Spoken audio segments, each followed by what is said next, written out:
Chocolate നമ്മുടെ pet ഡോഗ്സിന് കൊടുക്കാൻ പാടില്ല എന്ന് പറയുന്നത് എന്തുകൊണ്ടാണ്? I M doctor Vinod Kumar, senior pet clinician. Chocolate ഉണ്ടാക്കുന്നത് കൊക്കോ സീഡ്സ് ഉണക്കി പൊടിച്ചിട്ടാണ്. കൊക്കോ സീഡിൽ വളരെയധികം തിയോബ്രോമിൻ എന്ന ആൽക്കലോയിഡ് ഉണ്ട്.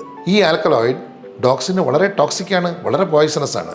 ഈവൻ ഹ്യൂമൻസിന് പോലും പോയ്സണസ് ആണ്. പക്ഷേ ഹ്യൂമൻസും അത് നന്നായിട്ട് ടോളറേറ്റ് ചെയ്യും.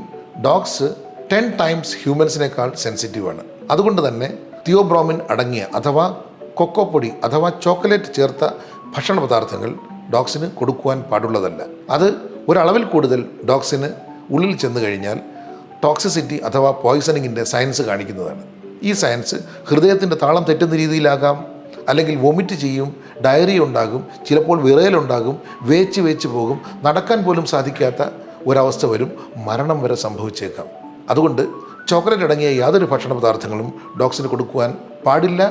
കഴിയുന്നതും അവോയ്ഡ് ചെയ്യുകയാണ് നല്ലത്. ചോക്ലേറ്റ് അടങ്ങിയ ഫുഡ്സ് എന്ന് പറഞ്ഞാൽ ചോക്ലേറ്റ് മിഠായികളാകാം, ചോക്ലേറ്റ് അടങ്ങിയ ഐസ്ക്രീം ആകാം, എന്തും യാതൊരു കാരണവശാലും ചോക്ലേറ്റ് കൊടുക്കാൻ പാടുള്ളതല്ല.